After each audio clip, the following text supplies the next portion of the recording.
안녕하세요 여러분. 새로운 한 해, 새로운 한 달, 또 새로운 한 주, 또 새로운 하루, 이제 주님의 말씀과 시작하고 또 그 말씀과 동행하는 그런 여러분이 될 수 있기를 예수님의 이름으로 축복합니다. 오늘 본문은 열왕기하 1장입니다. 아합이 죽은 후에 모압이 이스라엘을 배반하였더라. 아하시아가 사마리아에 있는 그의 다락 난간에서 떨어져 병들매 사자를 보내며 그들에게 이르되 가서 에그론의 신 바알세봅에게 이 병이 낫겠나 물어보라 하니라. 여호와의 사자가 디셉 사람 엘리야에게 이르되 너는 일어나 올라가서 사마리아 왕의 사자를 만나 그에게 이르기를 이스라엘에 하나님이 없어서 너희가 에그론의 신 바알세봅에게 물으러 가느냐. 그러므로 여호와의 말씀이 네가 올라간 침상에서 내려오지 못할지라 네가 반드시 죽으리라 하셨다 하라. 엘리야가 이에 가니라. 사자들이 왕에게 돌아오니 왕이 그들에게 이르되 너희는 어찌하여 돌아왔느냐 하니 그들이 말하되 한 사람이 올라와서 우리를 만나 이르되 너희는 너희를 보낸 왕에게로 돌아가서 그에게 고하기를 여호와의 말씀이 이스라엘에 하나님이 없어서 네가 에그론의 신 바알세봅에게 물으려고 보내느냐. 그러므로 네가 올라간 침상에서 내려오지 못할지라 네가 반드시 죽으리라 하셨다 하라 하더이다. 왕이 그들에게 이르되 올라와서 너희를 만나 이 말을 너희에게 한 그 사람은 어떤 사람이더냐. 그들이 그에게 대답하되 그는 털이 많은 사람인데 허리에 가죽띠를 띄었더이다 하니 왕이 이르되 그는 디셉 사람 엘리야로다. 이에 50부장과 그의 군사 50명을 엘리야에게로 보내매 그가 엘리야에게로 올라가 본즉 산 꼭대기에 앉아 있는지라. 그가 엘리야에게 이르되 하나님의 사람이여 왕의 말씀이 내려오라 하셨나이다. 엘리야가 50분장에게 대답하여 이르되 내가 만일 하나님의 사람이면 불이 하늘에서 내려와 너와 너의 50명을 살을지로다 하매 불이 곧 하늘에서 내려와 그와 그의 군사 50명을 살랐더라. 왕이 다시 다른 50부장과 그의 군사 50명을 엘리야에게로 보내니 그가 엘리야에게 말하여 이르되 하나님의 사람이여 왕의 말씀이 속히 내려오라 하셨나이다 하니 엘리야가 그들에게 대답하여 이르되 내가 만일 하나님의 사람이면 불이 하늘에서 내려와 너와 너의 50명을 살을지로다 하매 하나님의 불이 곧 하늘에서 내려와 그와 그의 군사 50명을 살랐더라. 왕이 세 번째 50부장과 그의 군사 50명을 보낸지라. 셋째 50부장이 올라가서 엘리야 앞에 이르러 그의 무릎을 꿇어 엎드려 간구하여 이르되 하나님의 사람이여 원하건대 나의 생명과 당신의 종인 이 50명의 생명을 당신은 귀히 보소서. 불이 하늘에서 내려와 전번의 50부장 둘과 그의 군사 50명을 살랐거니와 나의 생명을 당신은 귀히 보소서 하매 여호와의 사자가 엘리야에게 이르되 너는 그를 두려워하지 말고 함께 내려가라 하신지라. 엘리야가 곧 일어나 그와 함께 내려와 왕에게 이르러 말하되 여호와의 말씀이 네가 사자를 보내 에그론의 신 바알세불에게 물으려 하니 이스라엘에 그의 말을 물을 만한 하나님이 안 계심이냐. 그러므로 내가 그 올라간 침상에서 내려오지 못할지라 네가 반드시 죽으리라 하셨다 하니라. 왕이 엘리야가 전한 여호와의 말씀대로 죽고 그가 아들이 없으므로 여호람이 그를 대신하여 왕이 되니 유다 왕 여호사밧의 아들 여호람의 둘째 해였더라. 아하시아가 행한 그 남은 사적은 모두 이스라엘 왕 역대지략에 기록되지 아니하였느냐. 아멘. 자, 열왕기하 1장부터 8장까지에는 열왕기라는 이 여러 왕들의 이야기라는 책의 이름이 제목이 무색할 정도로 왕들보다 오히려 엘리야와 엘리사라는 이 하나님의 말씀을 가진 선지자들의 사역을 중심으로 이야기가 펼쳐집니다. 열왕기 상의 끝부분 그리고 열왕기 하의 1절부터 8장까지 보면 이 부분이 이제 다 선지자들의 이야기거든요. 그런데 열왕기가 원래 상하로 나눠지기 전에 한 권의 책이었다는 걸 생각해 보면 이 부분이 이제 열왕기라는 책의 딱 가운데를 차지하고 있다는 것을 알 수가 있죠. 그리고 그 다음에 이제 왕들의 이야기가 마치 동심원처럼 싸고 있는 겁니다. 자, 그렇기 때문에 우리는 이 구조를 통해서도 열왕기의 주제는 왕들의 어떤 이야기들이 아니라 그들이 이 핵심적인 하나님 말씀에 순종하느냐 그렇지 않느냐가 그것의 주제라는 것을 우리가 이 구조를 통해서도 알 수가 있는 겁니다. 하나님의 말씀에 순종할 때 하나님은 신명기 28장에서 약속하신 그 축복 1절부터 14절까지 기록되어 있는 하나님이 약속하신 축복들이 있죠. 이 축복들을 아무런 예고가 없이 내려주십니다. 당신의 자녀에게 축복을 내리고자 하는 하나님의 마음이 자녀들이 그 말씀에 순종하는 모습을 보고 너무나도 기쁘기 때문에 그 복을 한량없이 막 부어 주시는 거예요. 그렇지만 하나님의 말씀에 불순종할 때 하나님은 축복과는 다르게 저주를 내리시기 전에는 여러 차례 사전에 경고를 하십니다. 왜냐하면 이 징계를 저주를 내리시는 것 이것이 하나님의 본 마음이 아니기 때문에 그런 거죠. 그래서 너 그렇게 하면 혼난다. 진짜 혼난다. 진짜 혼난다. 이렇게 예고를, 경고를 먼저 꼭 하세요. 아합은 아들 아하시아에게 신앙을 유산으로 물려주지 못하고 그 평생에 하나님 앞에 불순종하는 모습만을 그 아들에게 보여줬습니다. 전형적인 세상의 논리를 따라 살아가는 모습들을 아들에게 보여줬죠. 그렇지만 사실 세상적인 관점으로 보면 아합은 좋은 아버지예요. 왜냐하면 요즘 이제 아빠 찬스 이런 관점으로 얘기하면 정말 좋은 아버지죠. 돈 많죠, 힘 있죠. 그 다음에 뭐 재산들 하고 그 다음에 군사력까지 다 이렇게 아주 준비를 해서 아들에게 물려준 그런 좋은 아버지입니다. 그렇지만 신앙은 전혀 물려주지 못했죠. 그나마 그는 나봇의 포도원 사건으로 엘리야가 나타나서 그를 아주 강력하게 규탄했을 때, 꾸짖었을 때 그 앞에서 회개하는 척이라도 했습니다. 혼날 때 아이고 잘못했습니다. 그러고 이제 회개하는 척이라도 했어요. 그런데 이 악이라는 것은 이제 지나가면서 갈수록 그 농도가 짙어지는 그런 특성을 가지고 있습니다. 세상이 점점 악해진다라는 그런 것은 어떤 분들은 세상이 좀 뭐 어쨌든 뭐 이런 인권이나 법의 제정이나 이런 것들로 인해서 세상이 발전하고 있지 않습니까? 맞아요. 그런 관점을 보면 맞습니다. 예전에 비해서. 그러나 뭐 전쟁은 그때보다 더 일어나고 있고 더 많은 사람들이 죽어가고 있고 그리고 무엇보다도 하나님으로부터 점점 더 멀어져 가고 있죠. 악은 그 농도가 갈수록 진해지는 것이 그 특성인데 그 특성대로 아하시아는 아버지 아합이 보여줬던 어떤 그런 꾸짖음에 대한 형식적인 회개의 모습조차도 이 아하시아는 보여주지 않게 됩니다. 아합이 신앙 대신 강력한 군사력을 세상에서는 부러워할 만한 그런 군사력을 물려줬지만 아합이 사라지고 나고 아합이 죽고 나니까 그 군사력은 무의미해져 버렸어요. 그래서 이제 그 혼란한 틈을 타서 정권이 교체되는 혼란한 틈을 타서 모압이 이제 북이스라엘의 속국이었던 모압이 배신을 하고 반기를 들게 됩니다. 이런 일을 겪게 되면 그 배신한 건에 대해서 막 분노하고 치를 떨기 전에 아하시아는 그 일을 통해 말씀하시는 하나님의 경고를 들었어야 했지만 이 아하시아는 결코 그럴 마음이 없었습니다. 그래서 그 첫 번째 경고를 그냥 그 의미 없다. 그러고 말씀하시는 하나님, 이스라엘, 이 하나님만이, 나만이 이스라엘의 진짜 참 방패다. 이렇게 말씀하시는 하나님의 소리를 그냥 날려버린 거죠. 그러고 나니까 어떤 일이 있었습니까? 그가 왕궁 다락에서 이 난간에서 떨어지는 일이 벌어지게 됩니다. 그 일로 인해서 아하시아는 뭐 허리라도 다쳤는지 침상에 누워서 일어나지 못하는 상태가 돼버리고 말아요. 아시아가 뭐 어린아이여가지고 막 난간을 올라가면서 장난치다가 떨어졌을 리도 없고 왕이 머무는 왕궁의 이 다락이 부실해서 무너졌을 리도 없건만 이런 일이 벌어지게 된 거죠. 그러면 이제 저도 허리가 아파가지고 허리가 뭐 좋지 않기 때문에 허리병이 한번 도지면 늘 썩 좋지 않지만 이게 유난히 그렇게 한번 도지는 날이 있거든요. 그러면 정말 팔다리 멀쩡해도 허리만 안 좋아도 꼼짝 못하고 침상에 누워 있어야 됩니다. 그러면 어떤 생각을 하게 됩니까? 저도 영상을 아프리카에서 뭐 일하다가 허리가 아주 안 좋아서 며칠 꼼짝 못하고 누워 있은 적이 있었는데 그때 영상을 찍은 게 있어요. 집사람한테 부탁해가지고 내가 이 영상을 일어난 후에도 보고 내가 조금 마음이 높아지려 할 때마다 이 영상을 보고 내가 다시 중심을 잡겠다 해서 영상을 찍어 놓은 게 있어요. 하나님 앞에 하나님 인간이 얼마나 무력합니까?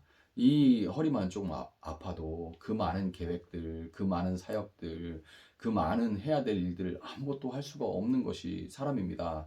라고 고백한 그런 그것이 있어요. 지금도 가지고 있는데 이렇게 되는 거죠.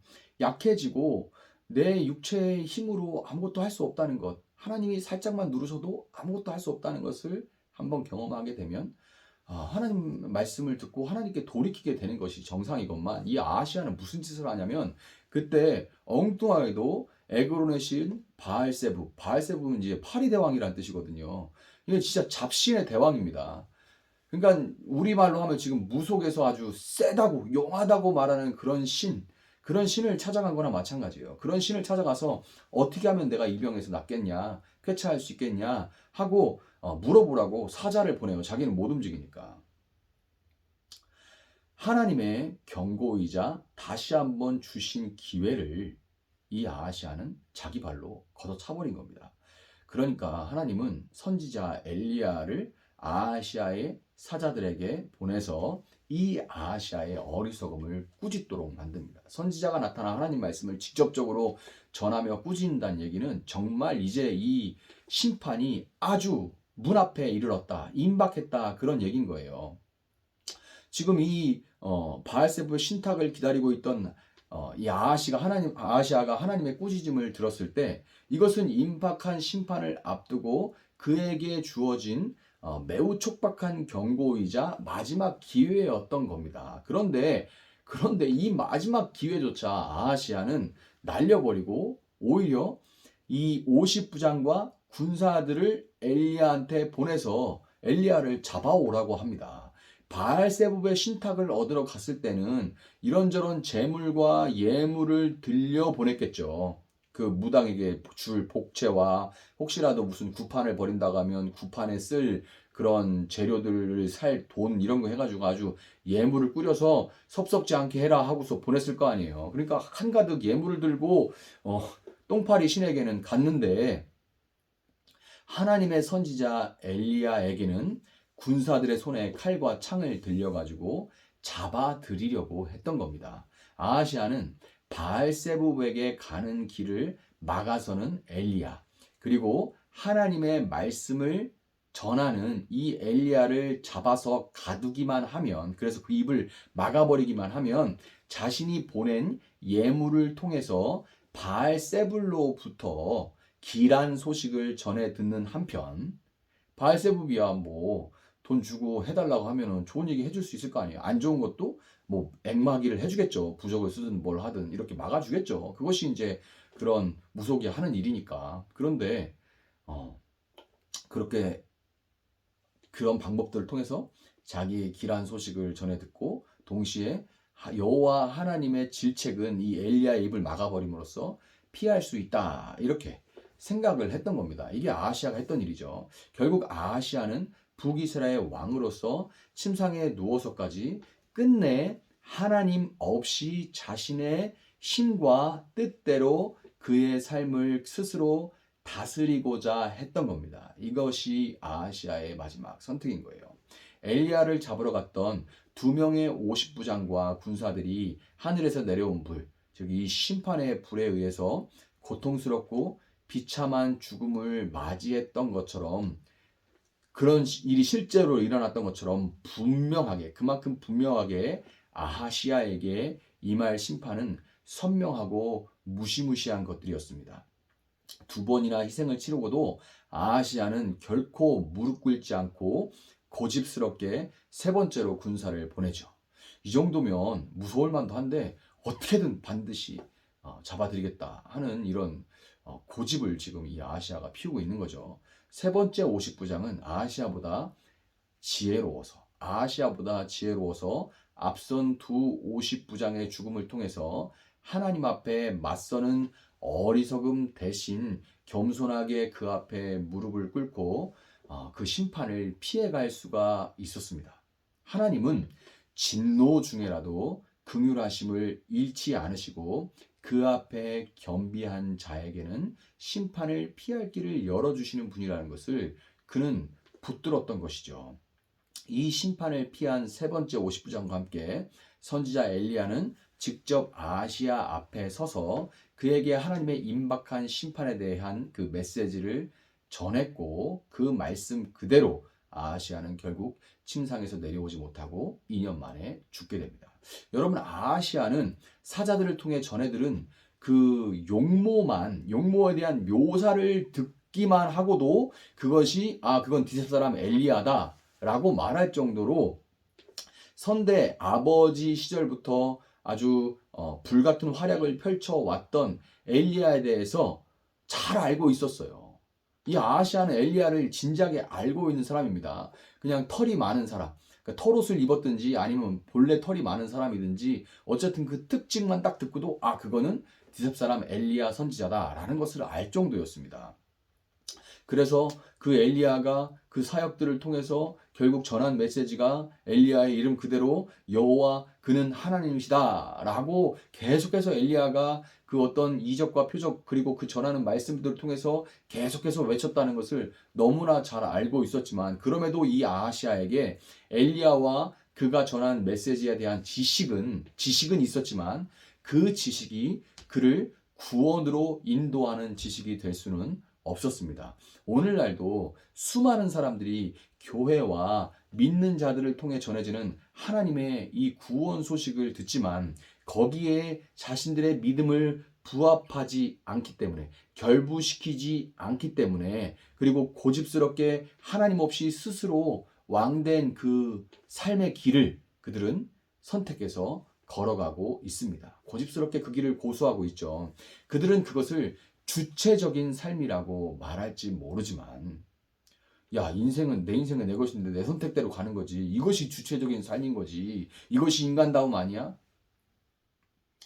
그렇게 이게 주체적인 삶이야 라고 얘기하고 그렇게 믿고 있겠지만 그것은 결국 본인의 생각과는 다르게 무언가의 노예가 된 삶이고 다 무언가의 노예가 되어 살아가죠. 그리고 결국 나는 아니야. 그래도 죽음의 노예가 돼 살아가고 있는 겁니다. 그래서 결국 한 번 죽는 것은 모든 사람에게 정해진 바고 그 이후에는 심판이 있느니라 라는 그 말씀에 아래에 놓일 수밖에 없는 그렇게 끝날 수밖에 없는 그 길을 걸어가고 있는 겁니다. 왕으로서 아하시아는 불과 2년의 짧은 통치를 했지만 그 짧은 통치로 인해서 그의 영원한 운명이 결정되고 말았다라는 것을 여러분 기억하시고 아직 최후의 심판까지 기회가 남아 있을 때 세 번째 50부장과 같이 아직 남아 있는 사람들, 아직 그 마음이 겸비함으로 돌이킬 수 있는 사람들이 하나님 앞에 돌이킬 수 있도록 이 땅 가운데 하나님의 구원의 소식을 전할 수 있는 여호와 그가 하나님이시다라고 그렇게 삶으로 또 우리 입술로 증거할 수 있는 여러분들이 될 수 있기를 예수님의 이름으로 축복합니다. 잠시 기도하겠습니다. 사랑하시는 하나님 감사합니다. 이렇게 새해를 맞이해서 저희들에게 열왕기 하의 말씀으로 한 해를 시작할 수 있고 한 달과 한 주와 새 날을 시작할 수 있게 하시니 감사합니다.